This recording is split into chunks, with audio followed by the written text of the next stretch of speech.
is too. But we're going to talk about marriage today. And this is the first time I've had a divorce attorney on the program, and that's not to give you divorce advice. It's actually to help you in your marriage, whether you're having any issues or not. I mean, to strengthen your marriage is always a good thing.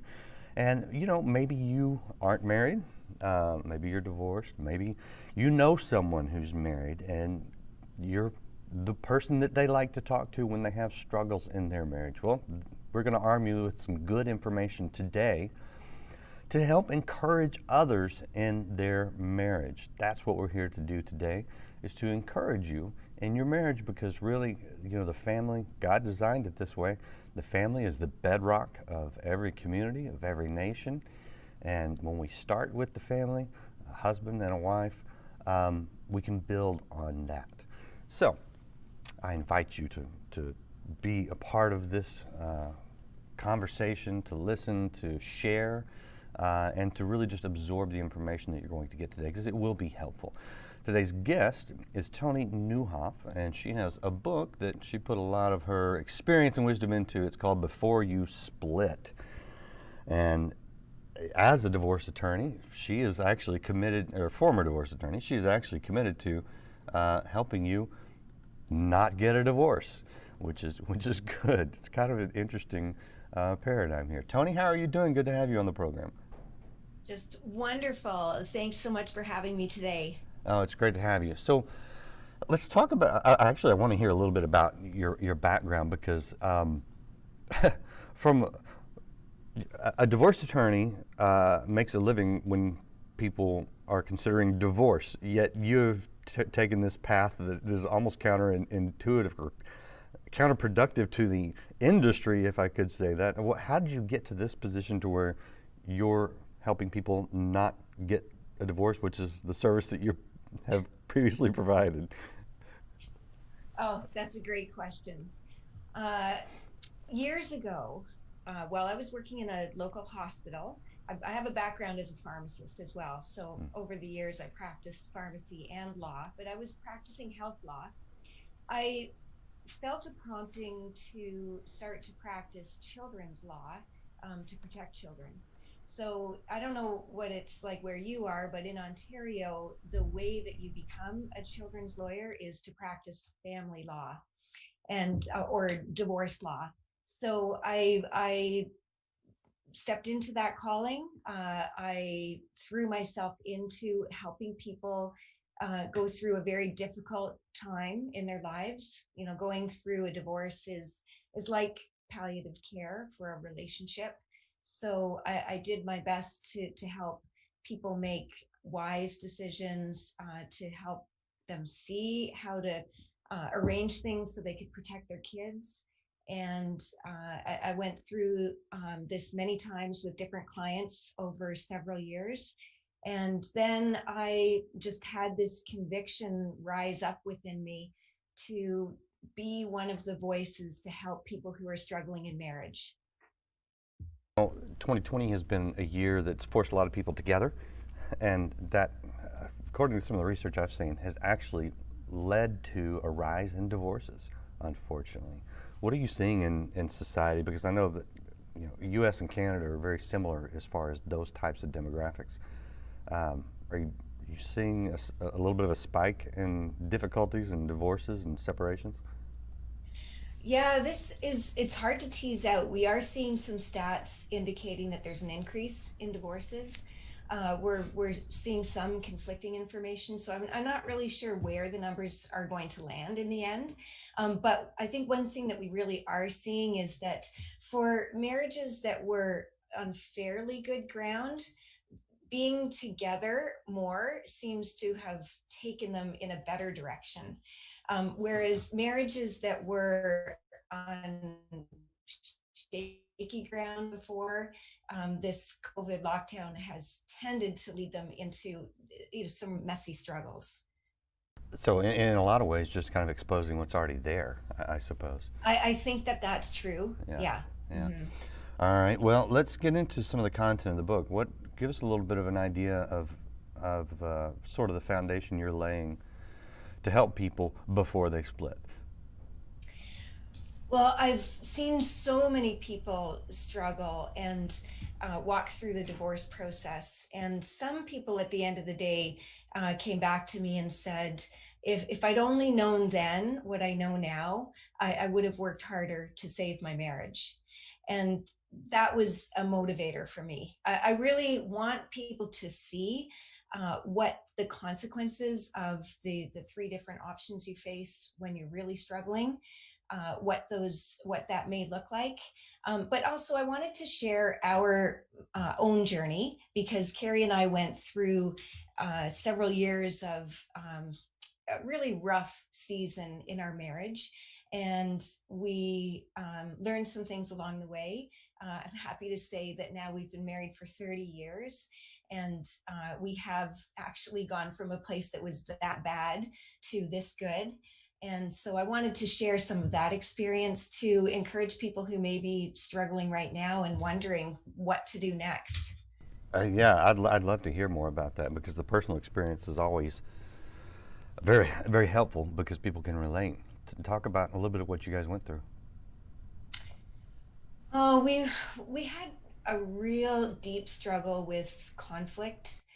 I think Carrie and I, when we hit the ground running, we met in law school.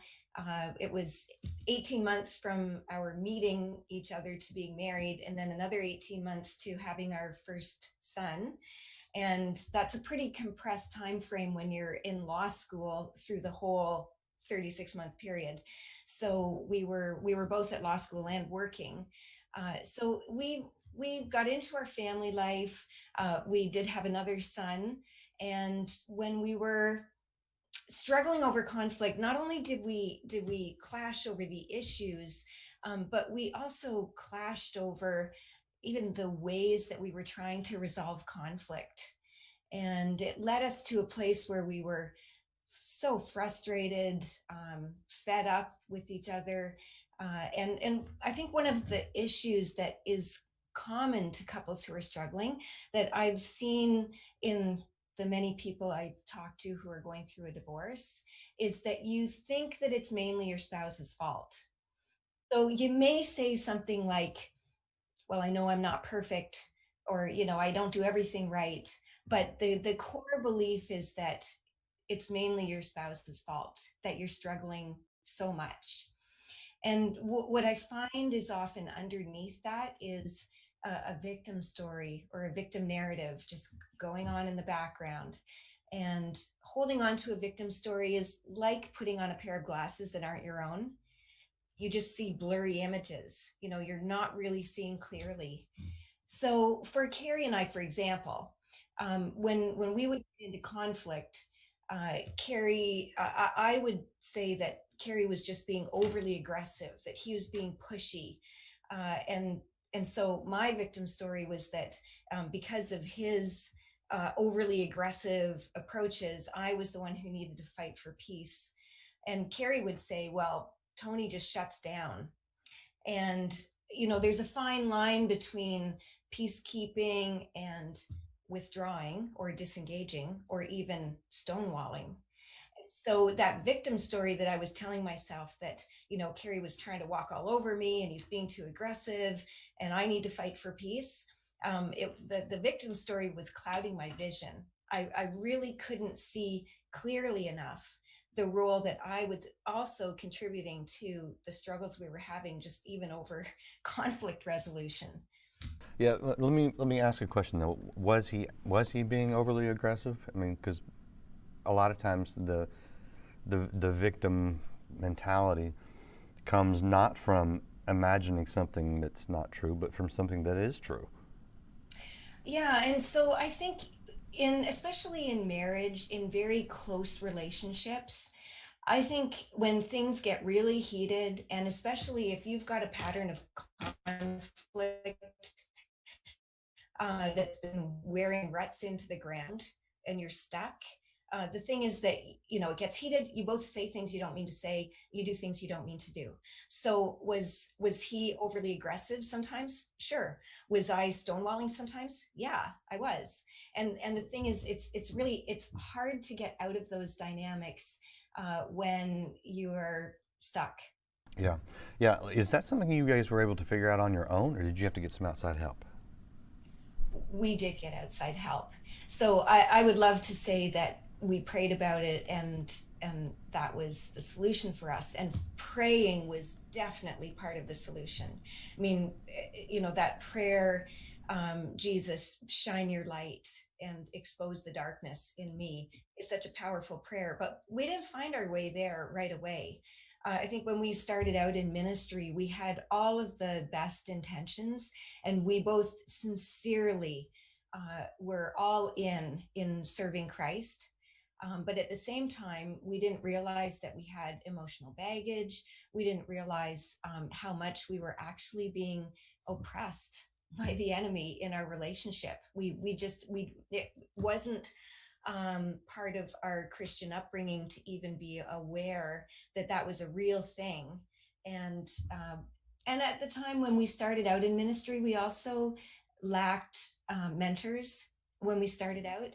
So our Christian counseling experience, when we got into the depths of what we were struggling with, was so important for us. Uh, our counselor helped us to see the dynamics that were going on, and we also did lean into um, books about spiritual growth, conferences, listening to other teachings, and all of that, I would say, combined, and along with our small group who helped to keep us focused and helped to pull us back when either of us were so frustrated and looking through that negative tunnel vision. All of that combined helped to open our eyes to what was really going on. And I'm glad that you listed those things. But let me ask you, how helpful is it to talk to even a marriage counselor, or to go through a book, to go through a course at church or whatever about marriage when you're not having any kind of marriage problems? Well, I believe that on our Christian journeys, the decision to follow Christ is a moment in time. Or, I mean, you may at least know vaguely when you made that decision. But living it out is a journey. And so I believe that over time, there are always things that Jesus wants to show us. It's just that he's gracious and merciful enough that he doesn't dump the whole burden of all my shortcomings on me all at once. He'll reveal them in a way that I can manage dealing with one before we move on to the next. So I would say for sure, if even if you are not in a place of real struggle in your marriage, I would bet there is something that Jesus would want to show you that impacts your relationship. Yeah, I'd like to say that, oh, I should get the number right. Almost 30 years of marriage myself, that I got it down by now. But you go through seasons in life, and you find out it's a constantly changing thing. And so I think it's very helpful. We're talking to Toni Nieuwhof, and this is the website, ToniNieuwhof.com, and you got to look at the name there, and that's how you spell the website. That's a good German name. That's ToniNieuwhof.com. You can find some great resources there. You can also find her podcast. It's called the Smart Family Podcast. She's a co-host of that. And this is the book. It's out right now. You can go pick it up before you split. If you're having some issues and this is a desperation move for you, well, do it because it's worth salvaging. I'm guessing, Toni, that in all your years of talking to people, you can attest to the fact. You actually used a phrase earlier in the conversation where you said something about doing the work, and I think it's very common for people to enter into a marriage thinking that it is a destination when really, as you alluded to, it is a journey in and of itself. And so it is work, but it's worth the work. What have you seen in the way of people who, man, you thought, this couple, they'll never make it, but they decided to do the work, and it paid off, and they found more happiness and more fulfillment on the other side. I absolutely agree that marriage is a journey.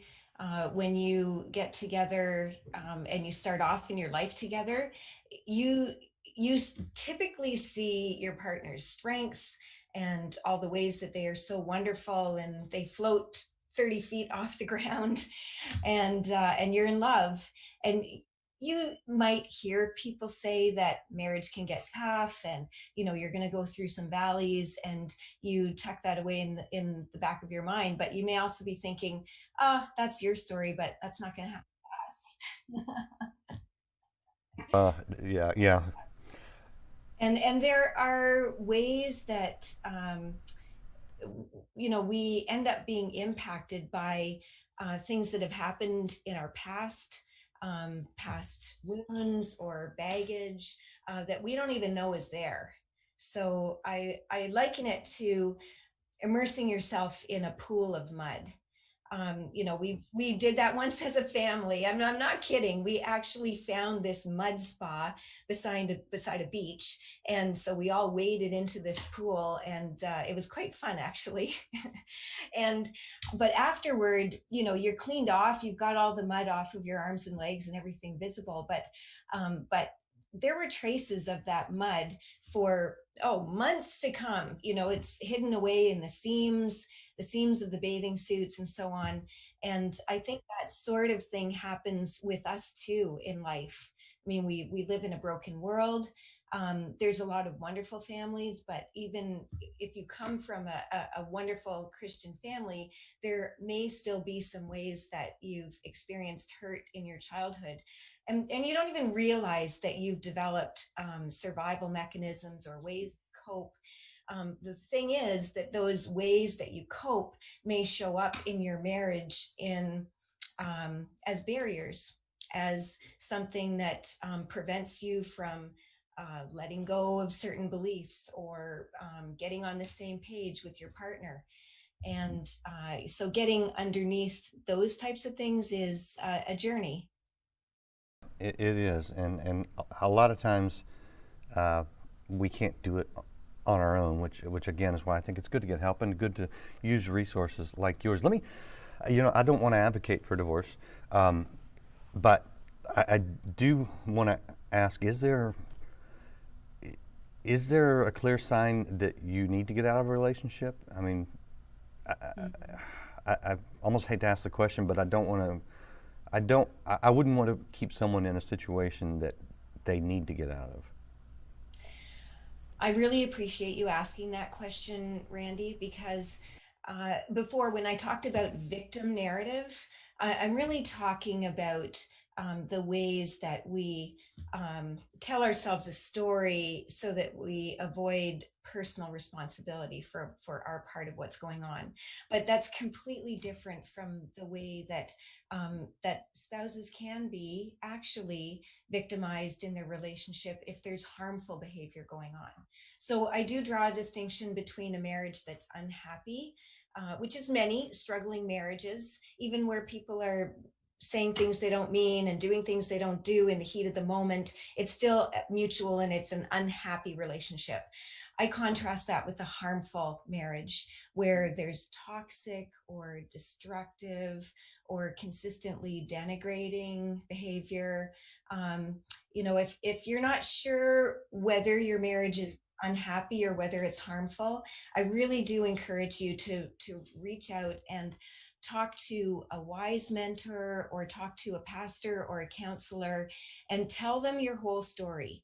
Don't hold back, and then follow their advice, because I would never want you to stay in an unsafe situation.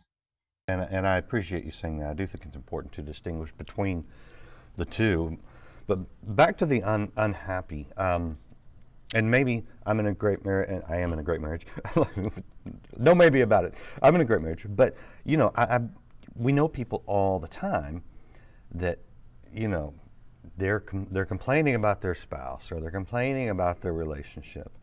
And you can get uncomfortable and we don't know what to say because I'm not a marriage counselor, What are some of the key things that maybe we could look at, whether it's for ourselves or maybe it's our children. I got 3 of my 4 are married now, and Mm. so they they're going to go through these things, a lot of them, or just a friend. I mean, I've got friends that are divorced, and another friend that's remarried and was complaining about his relationship, and I'm like, dude, there's some missing things in these equations. What are the most common things that you see that people need to really examine about themselves, whether it's forgiveness, expectations, I think is a big one.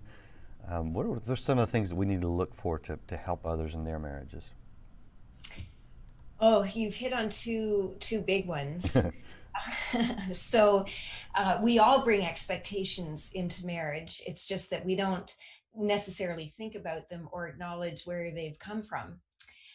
I had a conversation with a pastor once who regularly did marriage counseling, and he said he sat down with a couple and asked them before they were married to write down on a card how many times per week they would have sex. And so when he flipped the cards over, the woman's card had two question marks, and the man's card had 13. And he said, wow, 13 is really specific. How did you come up with that?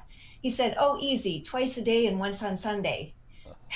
So, Nice. like, you can see how our expectations going into marriage can be so different and maybe not realistic. Hmm. And I think if you are clashing, if you find yourselves really struggling over various different issues. It could be that that you both have underlying expectations that are triggering your emotions. And then you know what it's like if you get triggered and all of a sudden it gets heated and angry and you both get triggered, then how do you get back to a calm, rational discussion about what might have been underlying the issue that you're talking about? Hey, So let we me have ask let me ask you this, because on the expectations, and this is something that I completely dealt with, and not in the sexual arena, mm, but my wife was raising 4 children. We had 4 children in 5.5 years. She's raising the kids, and I am naively still, living life as I kind of did in college. Um, and like, I wanted her to play on our co-ed softball team, and she's like, I don't have time for that. I don't have energy for that. mm-hmm, And there was a lot of frustration on my part, and I didn't necessarily verbalize it, but it comes out. mm-hmm, And I realized that I had just these ridiculous expectations of her, and it's a lot of the things we were doing when we were first married before we had children, because children change the equation. They change the priorities, especially for a woman. mm-hmm. Do you see that a lot? Because I saw that in someone else years later. He was complaining about his wife. She's not this, she's not this. And I said, dude, your expectations are unrealistic of her. Mm-hmm. Is that a big deal with other people, or is this just my own experience? Oh, no, I think it's an issue in every marriage, every Hmm. relationship. Uh, the thing is that to the extent that your communication skills are good and that you will both lean in and pay attention to each other, to that extent you'll be able to work out the clashes and expectations. But it really is a matter of identifying them and to identify them. When you've had a disagreement that hasn't gone well, I think it's really important to debrief, to sit back and have some time for self-reflection, where you can try to get underneath, what was I expecting to have happen? And if you both do that and then you come back together and have a conversation so that you can each explain, first of all, how you were feeling, and secondly, what was underneath your expectation. And if you can approach that conversation from a standpoint of curiosity, and not go in with with guns blazing that you're wrong and you're going to have to come over to my side, but just a calm and open conversation so that you can get underneath the why questions. Like, why did you respond that way? Why are you expecting X, Y, or Z? And then if you do that, and you and that conversation may actually be a tough one to get through. I mean, if you find that you're getting heated again when you get back to it, you need to take a break. Anytime that you're heading from, if you talk about your emotions in terms of anger anyway, from green, yellow, and red zone, once you're heading from the yellow to the red zone, it's time to throw up the flag and say, we're going to have to park this conversation. It's important, so we're not going to ditch it, but we need to park it for now, and then get back to it and lay all the cards on the table, because once you get to that point, then you can see how you may be able to adjust or be creative so that what both of you would like to have happen can come to some satisfactory arrangement. I did find personally that honestly, a lot of the things that I was expecting, or not, I wasn't even consciously aware of it at the time, but the things that I was kind of really trying to get out of my wife were some satisfaction in my life that really I could only get in God. Oh, yes. And this, I know for people who aren't Christians, it's going to be a little hard to relate to, but I think one of the biggest problems in marriage is that our soul has needs that can only be satisfied by God, and when we try to get them in another person, we're always disappointed. Do you see that? Oh, that is a fundamental truth. Honestly, if you put your spouse on a pedestal, they're in a place they can't remain. Like, and also, your spouse can't bear the weight of being your only friend. Like, I've seen marriages that have imploded because one of the spouses has become isolated because they've put all the weight of needing relationships, needing connection and community on their spouse. And in the same way that it's possible for you to idolize your spouse and just crush the marriage with that weight, it's possible to do that with your kids as well. I've seen both of those problems. I think probably more so in my divorce practice, it was focusing on the kids, and making an idol of the children. People don't realize they're doing it, and they have all the best intentions. I mean, we love our kids. Anyone who's a parent knows that love that just seems to kind of take it to another level. But it's that is definitely a pitfall.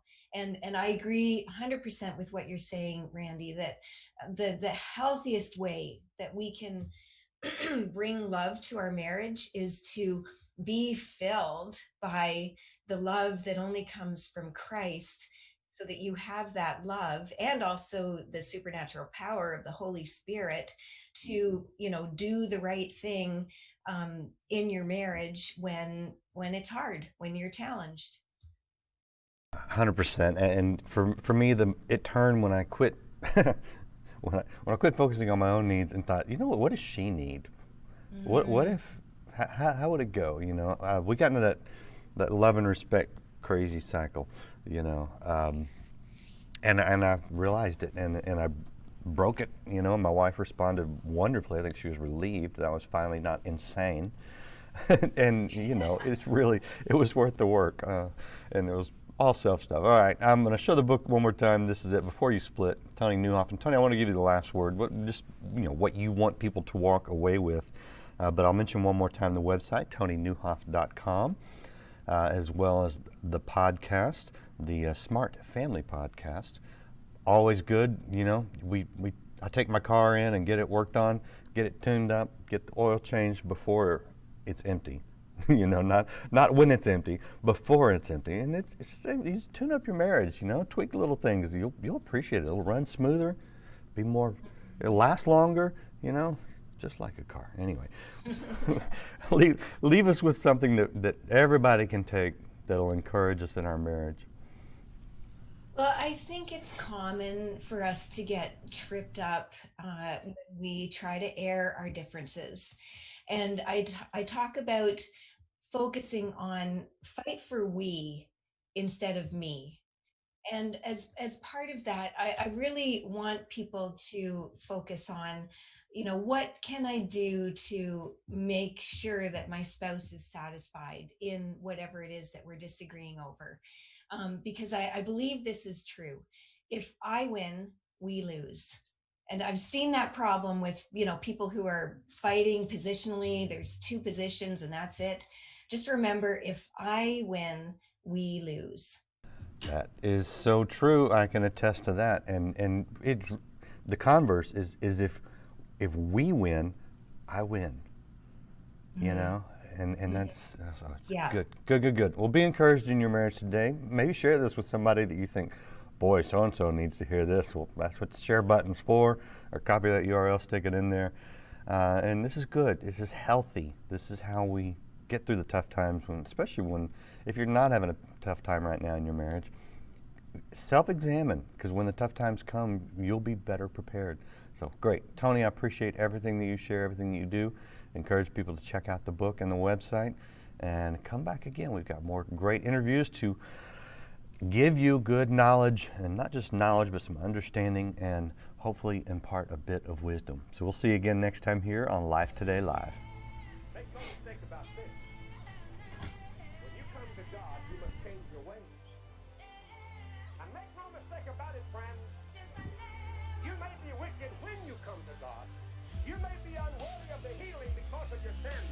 But when you come to Him, you must believe Him and repent of your sins and become one of His children.